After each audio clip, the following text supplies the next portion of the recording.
Boa noite, irmãos. Graça e paz, amém? Hoje vocês vão tolerar a minha voz aí, que não tá lá essas coisas, né? Ah, tá ruim, horrível. Tá boa não, garganta tá ruim. Irmãos, esse último cântico que foi cantado, Deus somente Deus, sempre que canta ele me lembra de uma data especial na minha vida, né?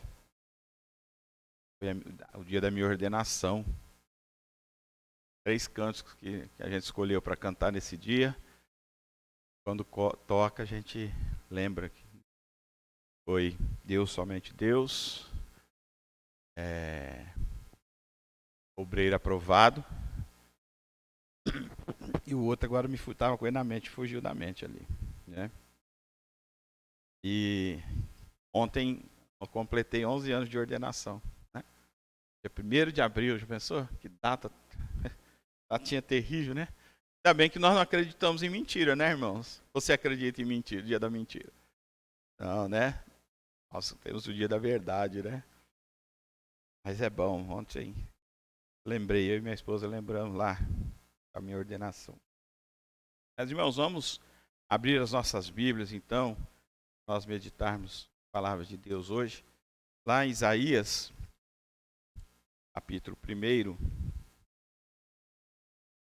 eu estava numa dúvida tremenda durante as semanas. Eu sabia se falava em Isaías ou se falava o texto da Rico e Lázaro, né? Rico e o mendigo.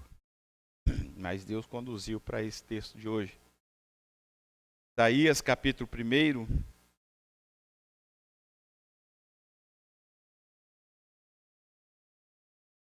Vamos, hoje eu acho que vou precisar de água aí, se alguém... Já foi buscar? Não? A garganta hoje está terrível. Acompanhe a leitura aí. A nação pecaminosa. Visão de Isaías, filho de Amós, que ele teve a respeito de Judá e Jerusalém, nos dias de Uzias, Jotão, Acás e Ezequias, reis de Judá. Ouvi, ó céus, e dá ouvidos, ó terra, porque o Senhor é quem fala. Criei filhos e os engrandeci, mas eles estão revoltados contra mim. O boi conhece o seu possuidor, e o jumento o dono da sua manjedoura. Mas Israel não tem conhecimento, o meu povo não entende. Ai desta nação pecaminosa, povo carregado de iniquidade, raça de malignos, filhos corruptores, abandonaram o Senhor, blasfemaram do Santo de Israel, voltaram para trás. Porque a vez de ainda ser feridos, visto que continuais em rebeldia, toda a cabeça está doente e todo o coração é enfermo. Desde a planta do pé até a cabeça, não há nele coisa sã, senão feridas, contusões e chagas inflamadas, umas e outras não espremidas, nem atadas, nem amolecidas com óleo. A vossa terra está assolada, as vossas cidades consumidas pelo fogo. A vossa lavoura os estranhos devoraram em vossa presença, e a terra se acha devastada como numa subversão de estranhos. A filha de Sião é deixada como choça na vinha, como palhoça no pepinal, como cidade sitiada. Se o Senhor dos Exércitos não nos tivesse deixado alguns sobreviventes, já nos teríamos tornado como Sodoma e semelhante a Gomorra. Ouvi a palavra do Senhor, vós príncipes de Sodoma. Prestai ouvidos à lei do nosso Deus, vós povo de Gomorra. De que me serve a mim a multidão dos vossos sacrifícios? Diz o Senhor. Estou farto dos holocaustos de carneiros e da gordura de animais cevados, e não me agrado do sangue de novilhos, nem de cordeiros, nem de bodes. Quando vindes para comparecer perante mim, quem vos requereu só pisardes os meus átrios? Não continueis a trazer ofertas vãs. O incenso é para mim abominação, e também as festas da lua nova, os sábados e a convocação das congregações não posso suportar iniquidade associada ao ajuntamento solene. As vossas festas da lua nova e as vossas solenidades, a minha alma as aborrece. Já me são pesadas, estou cansado de as sofrer. Pelo que quando estendeis as mãos, escondo de vós os olhos. Sim, quando multiplicais as vossas orações, não as ouço, porque as vossas mãos estão cheias de sangue. Lavai-vos, purificai-vos, tirai a maldade dos vossos atos de diante dos meus olhos. Cessai de fazer o mal. Aprendei a fazer o bem. Atendei à justiça. Repreendei ao opressor. Defendei o direito do órfão. Pleiteai a causa das viúvas. Vinde, pois, e arrazoemos, diz o Senhor. Ainda que os vossos pecados sejam como a escarlata, eles se tornarão brancos como a neve. Ainda que sejam vermelhos como o carmesim, se tornarão como a lã. Se quiserdes e me ouvirdes, comereis o melhor desta terra. Mas se recusardes e fordes rebeldes, sereis devorados à espada, porque a boca do Senhor o diz.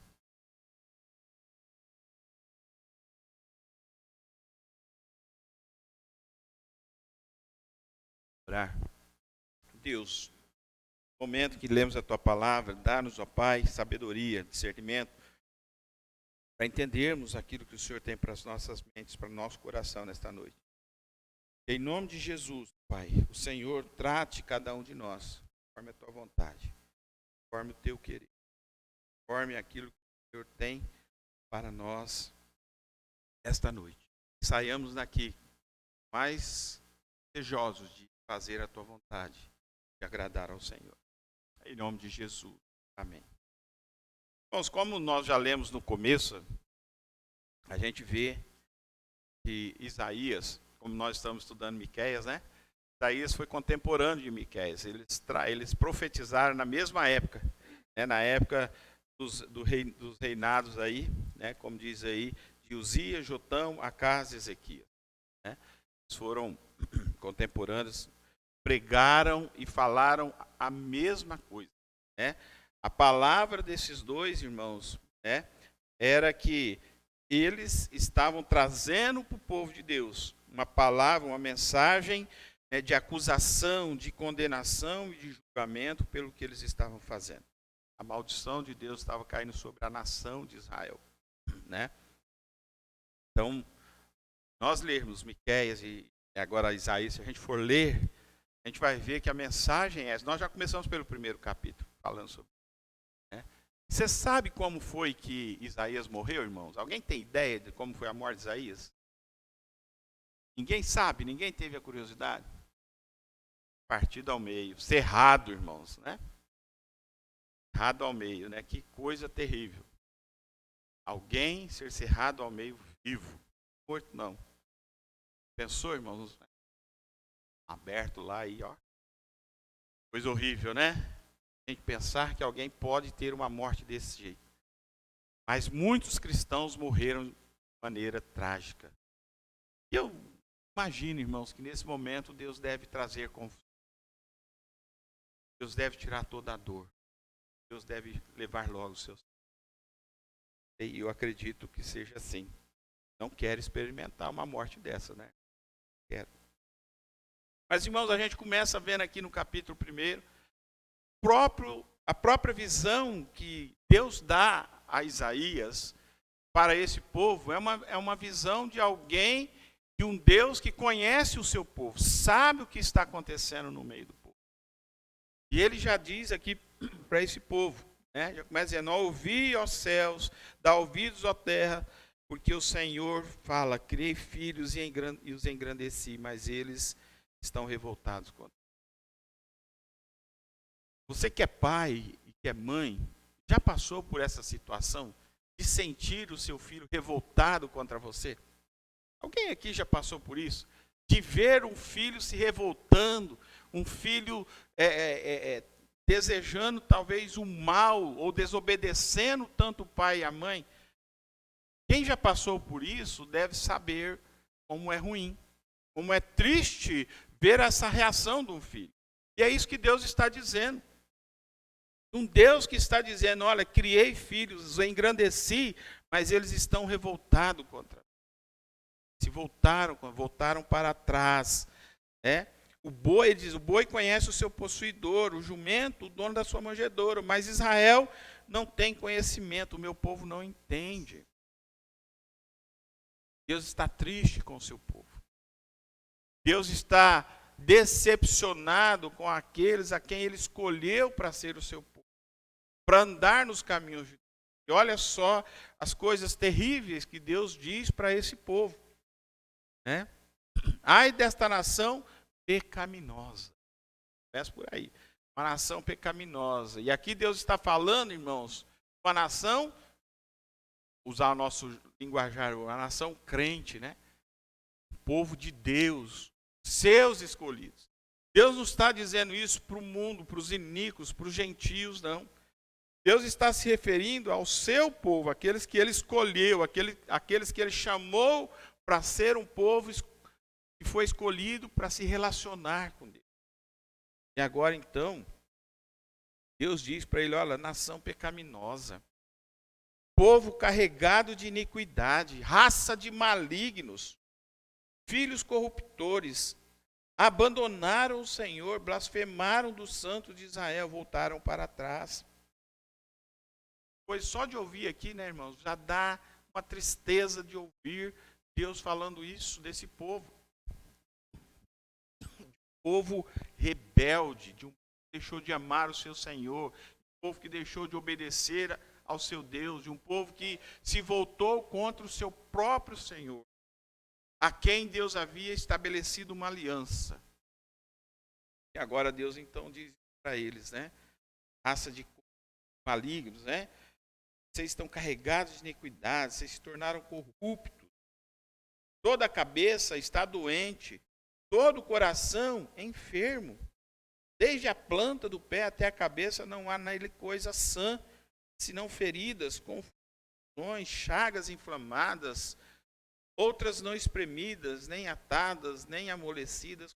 Olha, a ideia aqui é um pecado terrível, de um pecado que poderia trazer essas doenças para o corpo das pessoas, mas a maioria dos comentaristas acreditam que ele está se referindo dessa maneira às doenças do pecado mesmo, da maldade, da corrupção, daqueles que odiavam obedecer a Deus, que não tinham mais a palavra de Deus no seu coração. O pecado tinha tornado essas pessoas nojentas. Alguém aqui, algum dia, eu creio que todos nós já passamos, premeu alguma, eu falava um carnegão, alguma coisa que tinha pus, é um trem nojento, Dido, quando você espreme. É isso que Deus está dizendo do pecado desse povo, de algo nojento, podre, de algo que é uma ferida, algo que está ali e que não cura, de algo que realmente Deus está dizendo assim, olha, tenho nojo disso, nojo de você. Pecado que Deus chega a compará-los como vossa terra está assolada e vossas cidades consumidas pelo fogo. Vossas lavouras os estranhos devoraram em vossa presença. Ou seja, o que vocês têm está sendo destruído pelo pecado que veio de vocês. Mas Deus é tão maravilhoso. Versículo 9 ele diz, se o Senhor dos Exércitos não nos tivesse deixado alguns sobreviventes, já nos teríamos tornado como semelhantes. Ou seja, Deus sempre, na história do seu povo, sempre separa os remanescentes. Sempre tem aqueles que são fiéis. Sempre tem aqueles que Deus continua amando.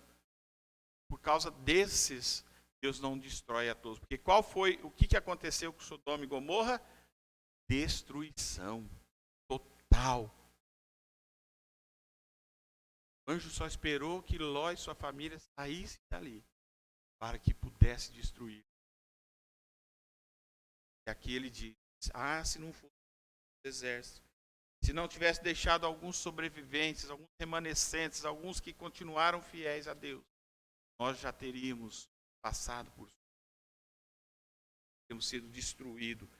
Mas esta é a primeira palavra de Isaías, dizendo para esse povo: é contaminado pelo pecado. O povo que está carregado de pecado. E aí, ele vem dizendo do povo que prestava culto a Deus. E ele diz: ouvi a palavra do Senhor, vós príncipes de Sodoma, prestai ouvidos à lei do nosso Deus, vós povo de Gomorra, comparando o povo, mais uma vez, a Sodoma e Gomorra. De que me serve a multidão dos vossos sacrifícios? Questão do culto, né? Deus está dizendo: de que me adianta, né, vocês trazerem sacrifícios aos montes, a multidão dos sacrifícios de vocês? Eu estou farto dos holocaustos de carneiros e de gordura de animais cevados. Não me agrado do sangue de novilhos, nem de cordeiros, nem de bodes. Quando vindes para comparecer perante mim, quem vos requereu o só pisar nos meus átrios? Não continueis a trazer ofertas vãs. O incenso é para mim abominação. E também as suas festas da lua nova, os sábados, a convocação da congregação. Não posso suportar iniquidade associada ao ajuntamento solene. As vossas festas de lua nova, as vossas solenidades, a minha alma as aborrece, já me são pesadas, estou cansado de as sofrer.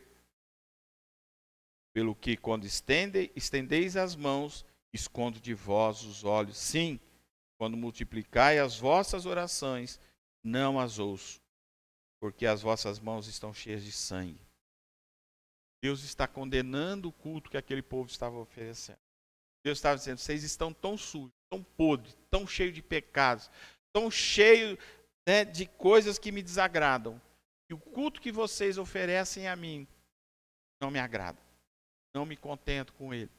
Não toca o meu coração, não chega a minha presença, eu não ouço as orações de vocês, eu não recebo os sacrifícios de vocês, eu não aceito os louvores de vocês. Tudo que vocês estão fazendo para mim, eu não consigo mais aguentar, eu não suporto mais. Eu não me agrado mais dos cultos, da solenidade, do ajuntamento solene de vocês. Agora Deus já está dizendo, já criou-se, né, uma barreira entre eu e vocês. Meu povo, vocês estão tão atolados no pecado que eu já não suporto mais vocês. Os cultos de a adoração de vocês. E aí Deus então diz para eles: lavai-vos, purificai-vos, tirai a maldade dos vossos atos de diante dos meus olhos, cessai de fazer o mal.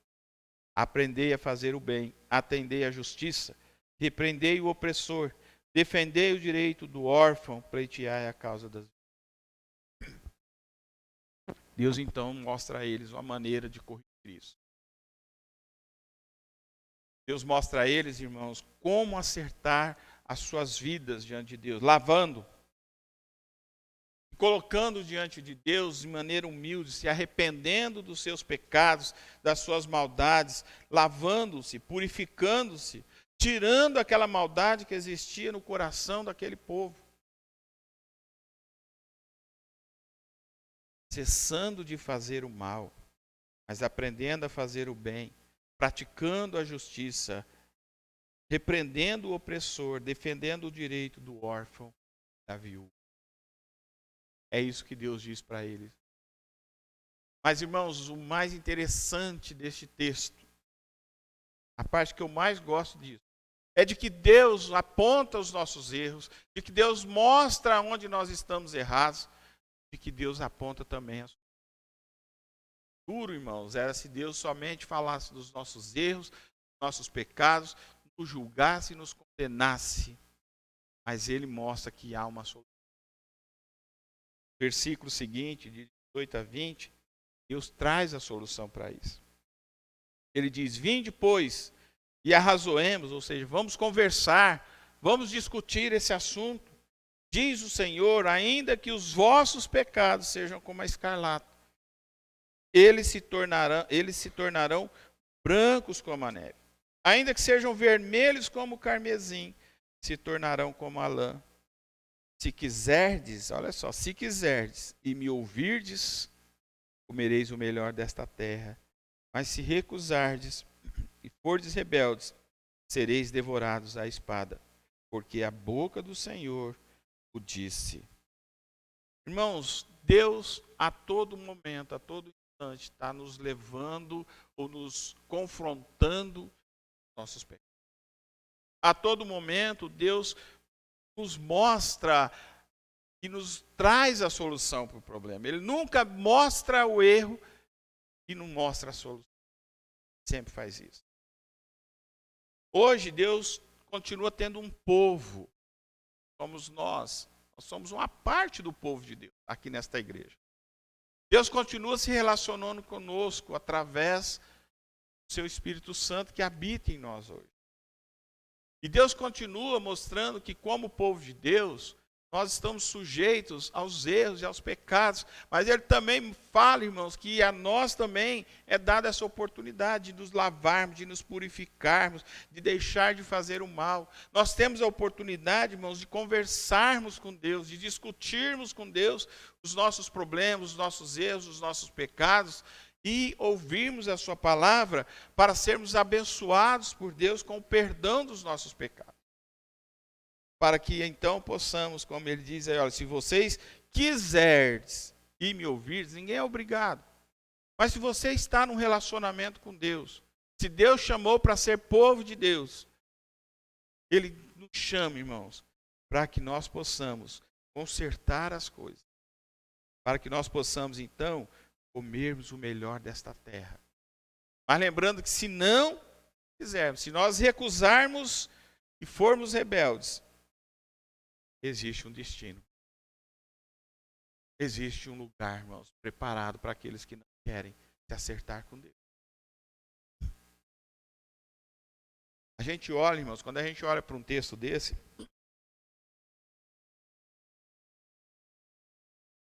a gente vê algumas coisas que o pecado é algo tão terrível que às vezes o pecado de uma, duas, três pessoas que não se arrepende, de que não conserta, traz o mal para toda uma comunidade.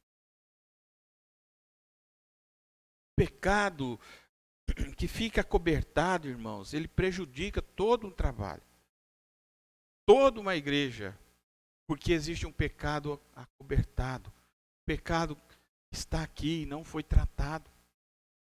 Por isso que Deus nos chama, irmãos, ou nos traz esse convite da graça de confessarmos os nossos pecados. Porque o pecado que não é tratado, que não é confessado, que Deus não trouxe o perdão, ou que nós não perdoamos, ou não recebemos o perdão, é um pecado que está aí, está vivo. O tempo não vai apagar, o tempo não vai cuidar, o tempo não vai sarar. Somente o perdão pode trazer a cura. Somente nos acertando com Deus e nos acertando uns com os outros é que vai resolver a situação. Os textos que foram lidos no começo do culto, nosso irmão Natanael trouxe na liturgia, irmãos, vai falar daquilo que Jesus Cristo veio fazer para que esses pecados, na época esse povo era confrontado pela visão que Deus dava aos profetas, pela palavra que o profeta levava, pela palavra que o profeta trazia para o povo, que muitas vezes os profetas eram mortos por causa disso, porque acusavam o povo do pecado. O povo não ouvia, não queria saber, então o povo, por ser um profeta, não dava atenção. Preferia matar, era mais fácil matar. Hoje não. Hoje, irmãos, existe o Espírito Santo dentro de nós. Ele nos acusa. Ele nos mostra quando nós erramos através da tristeza, da angústia que acontece. Ou quando você peca, você continua alegre. Quando você erra, quando você reconhece que pecou, você continua dando risada, você continua brincando. Se você faz isso, sinto muito em te dizer, está totalmente errado. Porque o cristão verdadeiro, irmãos, quando ele erra, quando ele sabe que pecou, ele sente dor, ele sente angústia, ele sente tristeza no seu coração. Igual Davi, Salmo 51, né? Ele pede o quê? Para que Deus restitua o quê na vida dele? A alegria da salvação. Ele não pede para ser salvo de novo. Senhor, restitui a alegria da salvação. Porque o pecado faz isso, irmãos. O pecado nos traz tristeza, nos traz dor, nos traz sofrimento. Mas o perdão restitui a alegria de sermos salvos. A alegria de nos relacionarmos de novo com Deus. A alegria de estarmos de novo no meio da igreja, do povo de Deus. E é isso que nós precisamos buscar, irmãos. Buscar o perdão dos nossos pecados. Jesus Cristo veio a este mundo e morreu, passou tudo o que ele passou, para que todo tipo de pecado pudesse ser perdoado. Hoje, irmãos, se a palavra de Deus dissesse para nós hoje, olha, criei filhos, os engrandeci, mas eles estão revoltados contra mim. Vocês são nação pecaminosa, carregados de iniquidade, raça de malignos, filhos corruptores, abandonaram o Senhor, blasfemaram contra o Santo de Israel, voltaram para trás.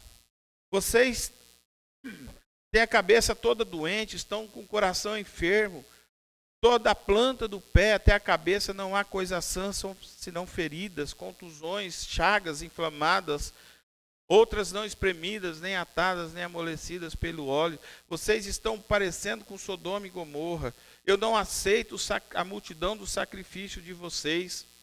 Estou farto dos holocaustos que vocês têm oferecido. Não suporto a adoração de vocês, não suporto os louvores de vocês, não ouço as orações de vocês. Hoje em dia, irmãos, existe a cura através de Jesus Cristo.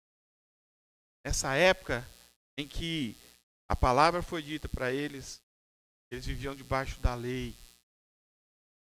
Eles precisavam ainda levar lá seus carneiros, seu sacrifício, para que pudessem ser oferecidos em favor dos seus pecados.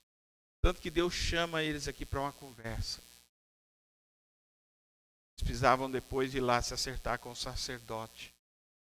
Hoje nós temos a possibilidade, irmão, não precisarmos mais ir ao templo, levar um animalzinho para ser morto, para ter o seu sangue derramado em nosso favor. Jesus Cristo fez isso.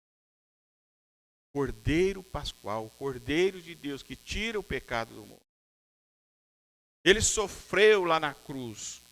Ele pagou pelos nossos pecados. Ele comprou a mim e a você, por um alto preço. Foi levado diante dos homens. Num dia, ele é aclamado, Hosana ao que vem em nome do Senhor, o Rei do Senhor, o Rei dos Reis. Outro final de semana, as mesmas pessoas que o receberam como rei, estão lá dizendo, crucifica-o, crucifica-o. E depois de o verem crucificado, o texto lido diz que as pessoas voltaram batendo nos seus peitos. Por causa de todo aquele espetáculo, né? O texto diz, por causa de todo aquele espetáculo que aconteceu ali. O centurião reconheceu que Jesus realmente era inocente.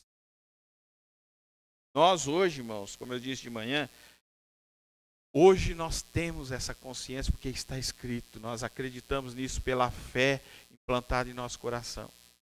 Mas as pessoas que viveram essa parte da história, que puderam ali dizer Hosana ao que vem em nome do Senhor, no outro dia dizer crucifica-o, e depois de vê-lo crucificado, saíram batendo no peito arrependidos.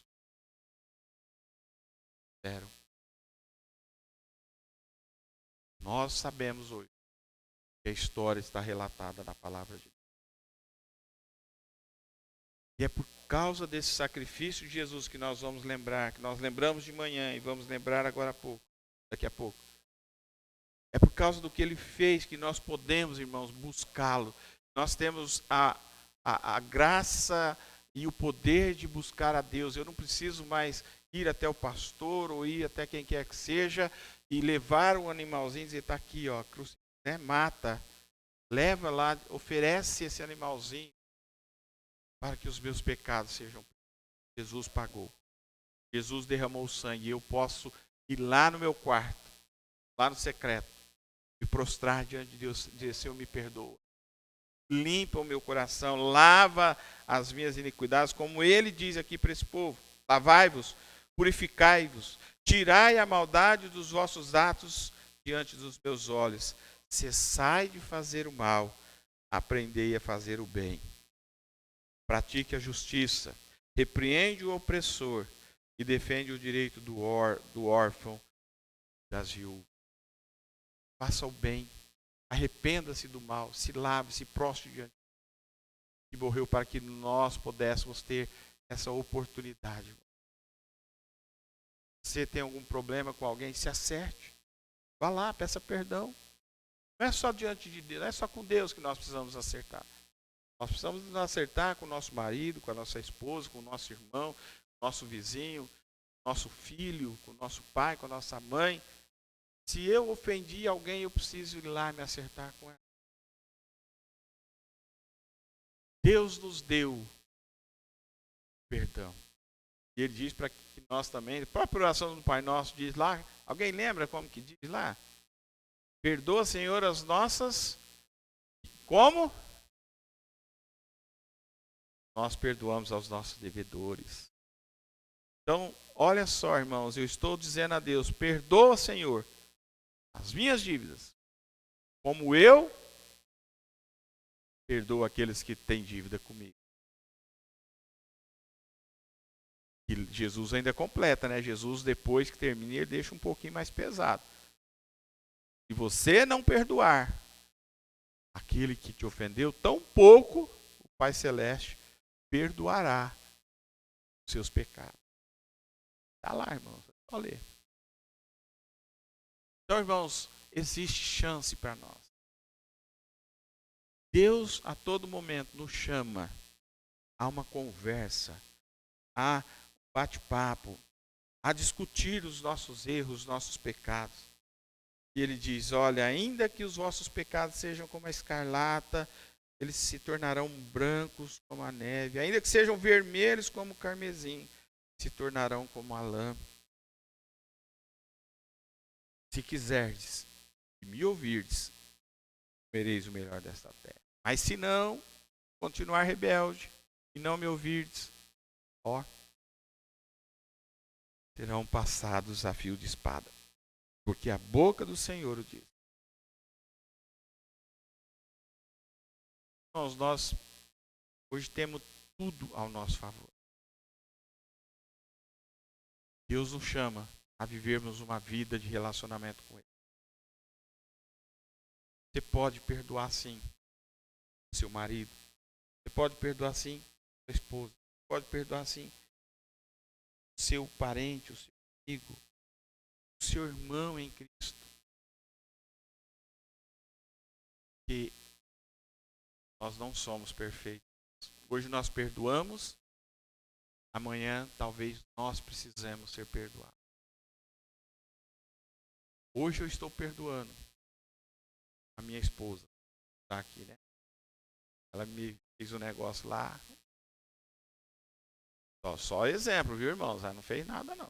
Né? Minha esposa é uma santa, né? Aqui dentro da igreja. Né? Ela fez um mal para mim. Eu a perdoei. Ela chegou, pediu perdão e eu a perdoei. Daqui a um tempo, eu aqui de repente vou ofendê-la, vou entristecê-la com alguma coisa que eu vou fazer. E é a minha vez de chegar até ela e pedir perdão. Se isso não acontece, irmão, nós estamos errados. Porque nenhum de nós somos perfeitos. Seremos perfeitos um dia, mas hoje ainda não somos. Carecemos do perdão, do amor dos outros. Deus nos ajude, irmãos, porque o Velho Testamento é cheio de exemplos. Quando o povo errava, pecava, Deus chamava atenção. Mas Deus dava sempre a oportunidade deles repararem o erro. Chamava a restaurar a aliança. E hoje em dia é a mesma coisa. Deus continua nos chamando a mantermos ali. Ele é fiel. Nós é que pisamos na bola. Nós é que erramos. Mas mesmo assim, Deus continua chamando para conversar, para nos arrependermos, para que possamos acertar as nossas coisas. Nós vamos participar da ceia do Senhor, né? Graças a Deus, irmãos. Graças a Deus, como pastor, a gente não sabe dos pecados dos outros. Eu conheço os meus, mas eu não sei dos seus. A gente sabe quando algum irmão vem, procura e conversa, fala, pastor, está assim, assado. É diferente. Mas só você sabe o que tem tirado a sua paz, o que tem tirado a harmonia dentro da sua casa, o que tem tirado a harmonia entre você e Deus, o que tem quebrado a alegria de servir a Deus. Nós vamos orar em silêncio, irmãos, mais uma vez. Eu gostaria que nesse momento você pudesse fazer um compromisso com Deus. Não só pedir perdão a Deus. Às vezes pedir perdão é muito simples. Mas às vezes a gente precisa fazer um compromisso com Deus. Senhor, eu quero deixar esse pecado. Eu quero amar mais meu esposo. Eu quero amar mais minha esposa. Eu quero amar melhor meus filhos. Eu quero amar mais meus pais. Eu quero amar aquele irmão na igreja que me olha torto. Eu quero amar melhor aquela pessoa na igreja que fica lá quietinha no canto, não se envolve muito. Eu quero fazer mais pela obra do Senhor. Eu quero que o Senhor me use mais. Eu quero ser bênção na vida das pessoas. Eu quero que o Senhor perdoe os meus erros, as minhas falhas, para que eu seja melhor. Vamos orar, irmãos, nesse sentido. Pedir a Deus que realmente nos capacite, fale aos nossos corações aquilo que o texto falou. Que a gente nunca, irmãos, nunca venha ouvir de Deus isso. Ação pecaminosa. Povo mau, corrupto, raça maldita. Mas que a gente sempre ouça de Deus, venha, vamos conversar, vamos nos acertar. Se tem uma coisa que Deus é bom, irmãos, é na sua misericórdia. Deus tem prazer em derramar a sua misericórdia, a sua graça, o seu amor. Porque se Deus não fosse amor, irmãos, nós estaríamos todos perdidos e lançados no inferno. Mas o amor de Deus é tão grande que Ele mandou o seu Filho para nos salvar. Vamos orar primeiro, depois eu mesmo farei uma oração. Depois da oração, já chamo os presbíteros que estão à frente para que nós possamos ministrar a ceia.